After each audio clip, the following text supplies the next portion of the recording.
बच्चों, Ambe home science classes में आप सभी का स्वागत है। मैं अनुराधा सिंह। आज आप लोग को कक्षा 10 आपका जो अध्याय 4 है घर की सजावट, उसके कुछ महत्वपूर्ण पॉइंट मैं आज बताऊंगी, जिसमें हम लोग आज देखेंगे सजावट के साधन। अभी पिछले वीडियो में मैंने आप लोगों को बताया था कि सजावट के लिए हमें किन किन सिद्धांतों और किन किन तत्वों की आवश्यकता होती है। आज हम लोग देखेंगे कि सजावट के जो हमारे अन्य साधन हैं उनका क्या रोल है हमारे घर की सजावट में, या हमें किन किन अन्य सामग्रियों की आवश्यकता होती है घर को सजाने के लिए। घर ईंट दीवार जो है पत्थर सीमेंट सरिया से तैयार हो गया, लेकिन सिर्फ घर तैयार करके ही घर को हम सुंदर नहीं बना सकते। उसे हमें सुंदर बनाने के लिए अन्य सामग्रियों की भी आवश्यकता होती है। जैसे पहला है आपका फर्नीचर। कोई भी घर बिना फर्नीचर के कोई घर नहीं होता। घर छोटा हो या फिर बड़ा हो, हर किसी के घर में कोई ना कोई फर्नीचर की वस्तु जरूर होती है, क्योंकि बिना फर्नीचर के हमारा कोई भी कार्य नहीं हो सकता। बैठना है, हमें सोना है, या हमें किसी सामग्री को रखना है, तो हम कहीं ना कहीं फर्नीचर का प्रयोग करते हैं। तो अब देखिए, आपके बोर्ड के एग्जाम में फर्नीचर की सफाई कई बार बेटा ये क्वेश्चन आया है, तो आप इसको बहुत अच्छे से समझिएगा। ये क्वेश्चन तो आना ही होता है, एक साल अगर नहीं आया तो दूसरे साल तो आता ही है श्योरली।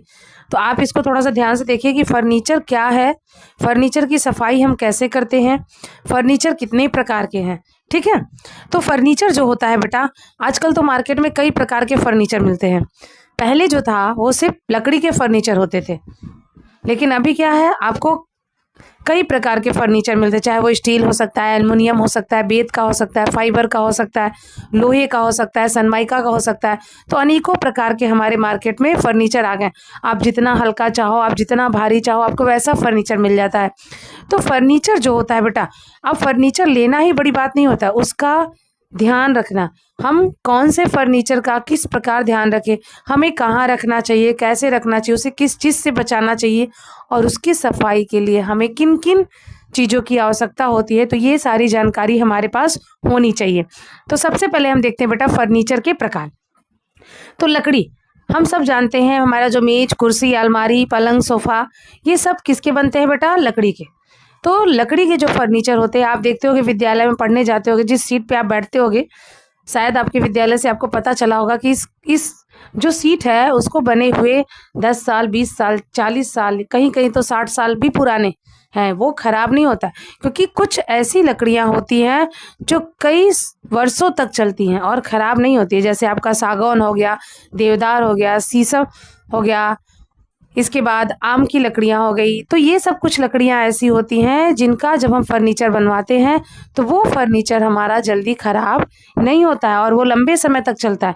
बस हमें इसका ध्यान रखना होता है, इसकी सुरक्षा करनी होती है कि किस प्रकार हम अपने फर्नीचर की सुरक्षा करें, हमें उसे किससे बचाना है। ठीक है बेटा, तो आप जानते हो कि जो सागौन होता है उसकी लकड़ी हल्की होती है, यानी उसके जो भी फर्नीचर बनते हैं वो बहुत टिकाऊ होते हैं और हल्के होते हैं। लेकिन देवदार, जो देवदार होता है ये, और जो हमारे सीसल होते हैं, इसकी लकड़ियां जो होती हैं वो थोड़ी भारी होती हैं, लेकिन ये भी टिकाऊ होती हैं, लंबे समय तक चलती हैं, जल्दी खराब नहीं होती हैं। दूसरा आता है बेटा गद्देदार फर्नीचर। जैसे हमारा सोफा कुर्सी, हम देखते हैं सोफे के ऊपर गद्दी लगी होती है जिसपे आप बहुत आराम से बैठते हो, सोते हो, तो उसे हम कौन सा फर्नीचर कहते हैं, गद्देदार फर्नीचर। अब हम सब जानते हैं कि उस गद्देदार फर्नीचर को ढकने के लिए हमें अपहोस्ट्री का प्रयोग करते हैं, और ये अपहोस्ट्री शब्द आपके टीजीटी 2021 में जो एग्जाम हुआ था वहां पर पूछा था। तो जो हमारे गद्देदार फर्नीचर होते हैं उनका जो कवर होता है उनको ढकने के लिए हम किसका प्रयोग करते हैं, अपहोस्ट्री। ठीक है, तो जो भी हमारा सोफा कुर्सी हो गया, ये सब चीज़ें, ये हमारे बैठने सोने आराम करने की वस्तु हैं, और ये रबड़ की भी हो सकती है, स्प्रिंग की भी हो सकती है, और इतना आरामदायक होता है कि आपके सुविधा के अनुसार ये किसी भी दिशा में घूम सकती है। ठीक, इस पर पहले रंगीन फूलदार टेपेस्ट्री नामक कपड़ा चढ़ाने का प्रचलन होता है, लेकिन आजकल जो है बेटा टेपेस्ट्री के कपड़े नहीं देखने को मिलते हैं। आजकल ज़्यादातर रेक्सीन के कपड़े देखने को मिले, क्योंकि रेक्सीन का कपड़ा जो होता है वो जल्दी धूल को अवशोषित नहीं करता है और झाड़ने के बाद आसानी से साफ हो जाता है। तीसरा है आपका स्टील और एल्युमिनियम के बने फर्नीचर। तो आप देखते होगे शादी में जाते होगे या किसी पार्टी में जाते होगे या किसी प्रोग्राम में जाते होगे तो वहाँ बहुत ज़्यादा अगर संख्या में भीड़ होती है तो वहाँ हमें स्टील और एल्युमिनियम के फर्नीचर देखने को मिलते हैं। और ये फर्नीचर जो हमारे होते हैं बहुत हल्के होते हैं और इस पे बीच में गद्दी लगी होती है। आप इसे कहीं भी आसानी से ले जा सकते हैं और ले आ सकते हैं और ये टिकाऊ भी होते हैं। तो इससे कुर्सी, मेज, सोफ़ा, पलंग बहुत सारी चीज़ें बनती हैं। खोखले ट्यूब के जैसा होता है, इस वजह से ये हल्की होती है तो हमें उठाने और रखने में कष्ट नहीं होता है। अच्छे स्टील की बनी अलमारियां महंगी तो होती हैं किंतु मजबूत होने के साथ साथ इनकी एक विशेषता यह भी है कि यदि इन्हें ठीक से बंद रखा जाए तो इसमें कीड़े मकोड़े नहीं घुस सकते। इसके बाद है बेत का फर्नीचर। बेत आप जानते हो कि बेटा बेत बहुत हल्की होती है जिससे कुर्सी और मेज बनाई जाती है और ये विभिन्न रंगों की मिलती है किंतु ये बहुत मजबूत और टिकाऊ नहीं होती है। बाग या बाहर के बरामदे में उठने बैठने के लिए ये सुविधाजनक होती है।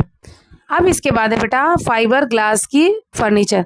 तो आजकल तो हम देखते हैं बेटा फाइबर के बहुत ज़्यादा फर्नीचर देखने को मिलते हैं। ये अधिक महंगे होते हैं। यह एल्युमिनियम से हल्की और स्टील से अधिक मजबूत होती है। यानी फाइबर के जो आपके फर्नीचर होते हैं वो मजबूती में बहुत अच्छे होते हैं और हल्का भी होता है। जर्मनी में इसके फर्नीचर के अतिरिक्त नहाने के टब, पाइप, घर में काम करने वाली वस्तुएं आदि भी बनाई जाती है। किसकी? फाइबर। आप देखते हो फाइबर का आजकल ट्रे, प्लेट, फाइबर के बहुत सारे चीज़ आते हैं। फाइबर के डिनर सेट देखने में बहुत सुंदर होता है और ये टिकाऊ भी होते हैं। सनमाइका। सनमाइका आप सब देखे होंगे जो आपके मेज के ऊपर लगाया जाता है, जो शाइन करता है, वही आपका सनमाइका होता है। तो सनमाइका भी हमारे मार्केट में बहुत तरह तरह के मिलते हैं और ये एक परतें होती है, एक लकड़ी द्वारा ही इसको बनाया जाता है। और ये क्या करता है, जो आप जैसे कि मेज बनवाते हो या स्टूल बनवाते हो तो उसके ऊपर जो हम लगवा देते हैं सनमाइका, उससे क्या होती है, उसकी सुंदरता बढ़ जाती है। और ये किससे तैयार होता है? लकड़ी से ही तैयार होता है और इसमें चमक बहुत अच्छी होती है। सफाई आप कपड़े से पोंछ दो बस चमक आ जाता है। फिर इसके बाद आता है मूंज व सरकंडे के फर्नीचर। ये अत्यंत सस्ती और साधारण मूंज और सरकंडे से भी सस्ते फर्नीचर बनाए जाते हैं। यानी जो मूंज और सरकंडे होते हैं इससे बहुत सस्ते फर्नीचर बनाए जाते हैं। यह ठंडा, आरामदायक तथा कम खर्चीला होता है किंतु मजबूत नहीं होता है। अब देखिए उपयोग के आधार पर फर्नीचर का वर्गीकरण। बेटा यानी हम जो फर्नीचर ले रहे हैं, हमारा क्या ध्येय है उस फर्नीचर को लेने का, उसका हमारा कहाँ पर क्या चीज़ का उपयोग है। तो पहले तो काम चलाओ फर्नीचर। काम चलाओ फर्नीचर जैसे हमारा भारत देश, हम सब जानते हैं बेटा कि अभी हम डेवलप कर रहे हैं। हम लोगों ने डेवलप नहीं, हम लोग विकसित नहीं हुए, हम विकासशील यानी विकास कर रहे हैं। तो हमारे यहाँ गरीबी बहुत ज़्यादा है, हर किसी के पास सब चीज़ों की सुविधा होना पॉसिबल नहीं है। तो वो लोग क्या करते हैं बेटा कि कुछ ऐसे हल्के लकड़ियों से अपने कुछ काम चलाओ फर्नीचर तैयार कर लेते हैं। जैसे आप गाँव में देखोगे, हम गाँव में ज़्यादातर देखते हैं बेटा कि स्टूल मेज की जगह लोग पीढ़ा का प्रयोग करते हैं। तो पीढ़ा बनाने के लिए आप सिंपल छोटी सी भी लकड़ी मिलती है तो आप उससे मजबूती से पीढ़ा तैयार हो जाता है। ज़्यादातर आप देखेंगे तो पीढ़ा अब जो हो गया बेटा, अब लोगों के यहाँ ट्रेंडिंग बहुत ज़्यादा बढ़ चुकी है। तो अब तो घर घर आपको सोफ़ा, स्टूल, मेज, कुर्सी सब दिख रहा है। लेकिन पहले जो टाइम था जब हम छोटे थे तो हम देखते थे बेटा, अगर किसी के घर मेहमान बन के आप जाते थे तो लोग बैठने के लिए पीढ़ा ही देते थे। तो इस तरह से हम काम चलाऊ फर्नीचर बना सकते हैं। फिर स्थान बचाओ फर्नीचर। अब स्थान बचाओ फर्नीचर क्या है? आपका घर बहुत छोटा है, आपने बहुत बड़ा बड़ा फर्नीचर ले लिया, तो जब फर्नीचर ही घर में आप रख दोगे तो बाकी सामान आप कहाँ रखोगे और आपका घर कैसा दिखेगा? भरा भरा। तो हमें अपने घर के हिसाब से फर्नीचर लेना चाहिए। घर अगर बड़ा है तो हमें बड़ा फर्नीचर लेना है और अगर घर हमारा छोटा है तो हमें छोटा फर्नीचर लेना है, यानी अपने स्थान को बचाना है। फिर बहुप्रयोज्य फर्नीचर।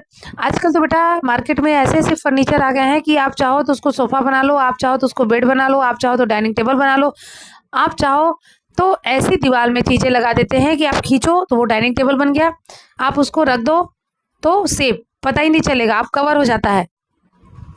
तो ऐसे आजकल हमारे मार्केट में फर्नीचर आ गए हैं जो जिनका प्रयोग हम कई चीज़ों में कर सकते हैं। ठीक है, आगे देखते हैं हम लोग। कुछ यहाँ पे चित्र दिए हुए हैं बेटा। बहुप्रयोज्य रैक। अब देखिए बहुप्रयोज्य रैक कैसे, रैक तो बना है एक ही, लेकिन इसमें अनेक प्रकार के खाने हो गए और ये अनेक प्रकार के खाने में हमने अनेक अनेक चीजें रख दी हैं। फिर सोफा कम बेड। अब देखिए ये सोफा है लेकिन हमने इसको क्या बना दिया? बेड। तो अब देखो बेटा, जो शहर होता है ना, शहरों में रहने के लिए थोड़ा सा जगह की कमी होती है, तो लोग क्या करते हैं, ऐसे ही फर्नीचर का प्रयोग करते हैं जिससे उनका 2 3 4 काम आसानी से हो जाए। अब ये भी प्रश्न बनता है बेटा, फर्नीचर खरीदते समय ध्यान देने योग्य बातें, ये लेसन इंपॉर्टेंट है, इस लेसन से कई सारे क्वेश्चन आते हैं आपके।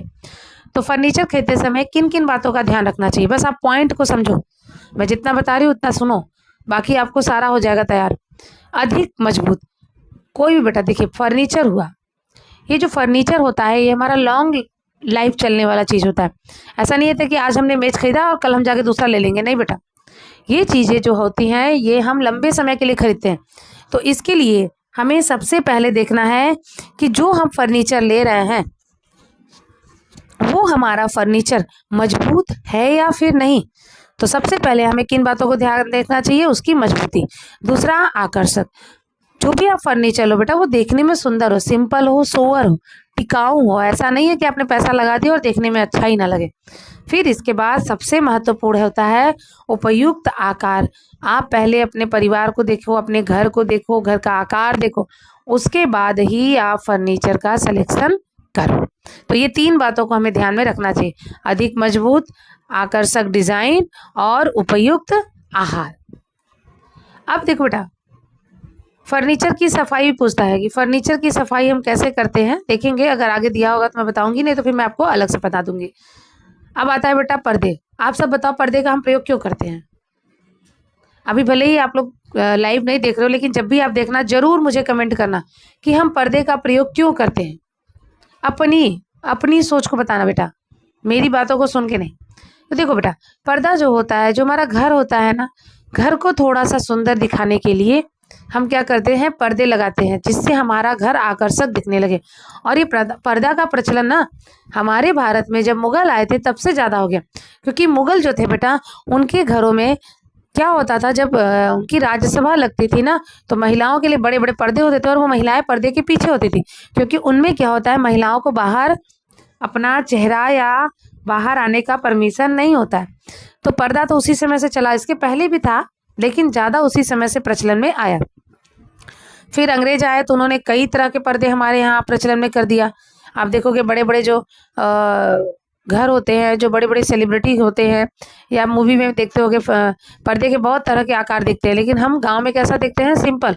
हम क्या करते हैं, 2 खूंटी यानी 2 कील गाड़ देते हैं, उसमें धागा बांध करके पर्दा टांग देते हैं, तब भी हमारे घर की सुंदरता बढ़ जाती है। तो पर्दे का प्रयोग हम क्यों करते हैं, घर की सुंदरता के लिए। दूसरा, बाहर से आने वाले धूल, मिट्टी, धूप से सुरक्षा के लिए भी हम क्या करते हैं, पर्दे का प्रयोग करते हैं। पर्दा लगाने का हमारा मुख्य उद्देश्य क्या है, सबसे पहले है पर्दे कमरे की शोभा बढ़ाते हैं। बेटा आप देखते हो दिवाली की सफाई पे अगर सारे पर्दे हटा दो ना, घर बड़ा खाली खाली से दिखता है, अच्छा नहीं दिखता, और जैसे आप पर्दे लगा देते हो घर सुंदर दिखने लगता है। तो पर्दा लगाने का हमारा ध्येय क्या है, शोभा बढ़ाना। पर्दे लगाने से कमरा एकांत व शांतिप्रिय हो जाता है, जिससे आपको एक शांति की अनुभूति होती है। जो तेज प्रकाश बाहर दिखाई देता है वो भी क्या करता है, ये जो आपका पर्दा होता है उसको अवरोध कर देता है। फिर आगे दिया है आपका, यहाँ पे देखिए बेटा, यहाँ पे कुछ कुछ पर्दों के डिजाइन दिए हैं ना, तो क्या हम ऐसे नॉर्मल पर्दे अपने घर पे लगाते हैं, नहीं। ये जो पर्दे होते हैं बेटा, ये बड़े बड़े घरों में, मूवी में, बड़ी बड़ी सेलिब्रिटी, बड़ी बड़ी जो हस्तियां हैं उनके यहाँ आपको देखने को मिलता है। पर्दे के कारण बाहर के व्यक्ति हमें अंदर दिखाई नहीं देता, लेकिन अंदर बैठा हुआ व्यक्ति बाहर के व्यक्ति को देख सकता है। कमरे में बाहर की धूल नहीं आ पाती है, धूप नहीं आ पाती, ठंडी हवा, गर्म हवा, तेज रोशनी भी नहीं आ पाती है।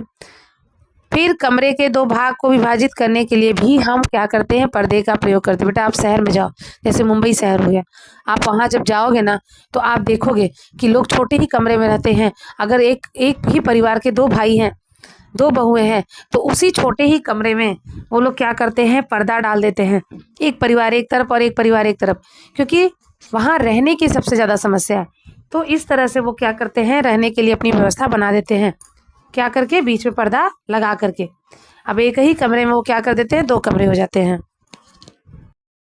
अब अगला पॉइंट है बेटा, पर्दे के चुनाव में ध्यान रखने योग्य बातें। तो हमें जब पर्दे का हम चुनाव करते हैं तो हमें किन किन बातों को ध्यान में रखना चाहिए, ये भी प्रश्न आपके बोर्ड के एग्जाम में बनता है। तो पहले तो हमें सबसे पहले कपड़ा देखना है। हमें कपड़ा का चुनाव करना चाहिए कि हमें पर्दा कहाँ लगाना है, किस जगह लगाना है। अगर हमें मेन गेट पे लगाना है पर्दा, तो वहाँ हम बेटा पर्दा ज़्यादातर मजबूत लगाते हैं और मोटा लगाते हैं, ताकि बाहर की धूल गंदगी बाहर के लोग अंदर देख ना सके। फिर कमरे की सज्जा का ध्यान। अब हमें कमरे के अंदर लगाना है तो हमें देखना है कि हमारे कमरे की दीवार किस रंग की है, तो हम किस किस किस रंग के पर्दे खरीदे, और हमारे कमरे छोटे हैं तो हमें पर्दे कैसे लगाने हैं, और पर्दे पे जो डिज़ाइन बनी है यानी जो प्रिंट है वो कैसी है। तो इन सब चीज़ों को ध्यान में रखना चाहिए। फिर कमरे का आकार हम देखेंगे, खिड़की या दरवाजे का आकार, यानी पर्दा जब हम लेने जाएंगे तो हम पहले नापेंगे ना हमारा दरवाजा और हमारे खिड़की का आकार कितना है। खिड़की या दरवाजे का आकार हम देख लिए। फिर धुलाई की विधि, तो खरीदते समय हमें ये भी देखना है कि जो हम पर्दा ले रहे हैं वो पर्दा कहीं ड्राई क्लीनिंग तो नहीं है, क्या वो पर्दे को हम घर पे आसानी से धुल सकते हैं, तो हमें इनका भी ध्यान रखना चाहिए। सिकुड़न का ध्यान, पर्दे बेटा अगर सिकुड़ जाएंगे तो वो छोटे हो जाएंगे और देखने में अच्छे नहीं लगेंगे, तो हमें इसका भी ध्यान रखना है कि जो हम कपड़ा खरीद रहे हैं वो कपड़ा अच्छा है या फिर नहीं, कहीं वो कपड़ा सिकुड़ने वाला तो नहीं है। फिर कपड़े का रंग, हमें रंग भी देखना है बेटा, और विशेष तौर से रंग कब देखना है, हमें अपने घर के रंग को देख करके ही कपड़े के रंग का चुनाव करना चाहिए। कपड़ा मजबूत और टिकाऊ होना चाहिए। फिर इसके बाद है पर्दे की देखभाल। अब देखभाल आप देखते हो बेटा, अगर बाहर धूप में पर्दा लगा रहता है ना तो धीरे धीरे उसका कलर डल हो जाता है, क्योंकि धूप के संपर्क में आने से क्या होता है, उसके रंग निकल जाते हैं। फिर पर्दों को इस प्रकार लगाइए कि आने जाने वालों के हाथ उस पर ना लगे। आप देखते होगे ज्यादातर घर में, गांव में लोग क्या करते हैं, पर्दा लगाता है, हाथ हाथ गीला है तो पर्दे में ही पोंछ लेते हैं, और बार बार आने जाने से सर टकराता है, हाथ टकराता है, तो पर्दा क्या होता है, गंदा हो जाता है। तो हमें इसका भी ध्यान रखना चाहिए। बार बार पर्दों को खींचना नहीं चाहिए। पर्दे मैले हो जाए तो उसे धोकर प्रेस कर देना चाहिए। रेशमी व जरी वाले पर्दों की ड्राई क्लीनिंग करवाना चाहिए। इसे कभी भी घर पे नहीं धुलना चाहिए, क्योंकि हम जानते हैं ना, रेशमी और जरी वाले जो कपड़े होते हैं उसे हमें अम्ल से धुलाई करनी होती है, क्षार से नहीं। तो हमारे साबुन में ज्यादातर क्षार की मात्रा होती है। रंग खराब होने पर पर्दे को रंगवा सकते हैं। अब रंगवा कैसे सकते हैं, जैसे आप बच्चे टाई एंड डाई के द्वारा अपने कपड़े को रंगते हो, तो वैसे ही पर्दे को भी रंगवा सकते हैं। अब पर्दे के द्वारा किस प्रकार हमारी सज्जा बढ़ जाती है, तो मकान की शोभा बढ़ा देता है, कमरे में बाहर से आने वाली धूल गंदगी को रोकता है, कमरे में एकांतता का अनुभव होता है, कमरे में शांति लगती है, और कमरे में तेज रोशनी, गर्मी तथा तेज हवा से बचाव होता है। अब इसके बाद आता है बेटा दरी कालीन। ये आप में नहीं पूछता है, दरी क्या होता है, कालीन क्या होता है। देखो बेटा, दरी जो होता है वो छोटा होता है, और आप देखोगे तो 6x6 का भी हो सकता है, 6x4 का भी हो सकता है। कालीन कालीन बहुत बड़ा भी होता है, छोटा भी होता है। और कालीन हम कहाँ लगाते हैं बेटा, जैसे सोफा हो गया, सोफे के नीचे कालीन लगा देते हैं, या फिर कालीन का प्रयोग हम वहाँ करते हैं जहाँ ठंडा ज़्यादा पड़ता है, या फिर ऐसे जगह पे करते हैं जहाँ की फर्श उबड़ खाबड़ होती है, तो हम कालीन का प्रयोग करते हैं। तो कालीन तो नहीं पूछता है, आप पढ़ लीजिएगा इसको अपने से। फिर इसके बाद है बेटा चित्र। चित्र के द्वारा हम क्या करते हैं, अपने घर की सुंदरता को बढ़ा देते हैं। अब देखिए ये सारा चित्र लगा है ना, घर जो है देखने में कितना सुंदर लगता है। आप बिल्कुल सिंपल दीवार उस पर कुछ ना लगाओ तो आपका घर बिल्कुल बोरिंग सा लगेगा। ये सब लगाने से क्या होता है कि जब भी आपका ध्यान इस पर जाएगा तो थोड़ा बहुत सही आपका जो मन है वो थोड़ा सा चेंज हो जाता है। तो चित्र का भी प्रयोग है। इसके बाद है बेटा आपका पुष्प सज्जा। पुष्प सज्जा, पुष्प सज्जा से भी प्रश्न बनते हैं। तो पुष्प सज्जा मैं आप लोगों को नेक्स्ट वीडियो में बताऊंगी कि पुष्प सज्जा का विकास कैसे हुआ, कहाँ से हुआ, और इसमें किस किस को क्या कहा जाता है। ठीक है, ये लेसन थोड़ा सा बड़ा है बेटा, थोड़ा टाइम लगेगा।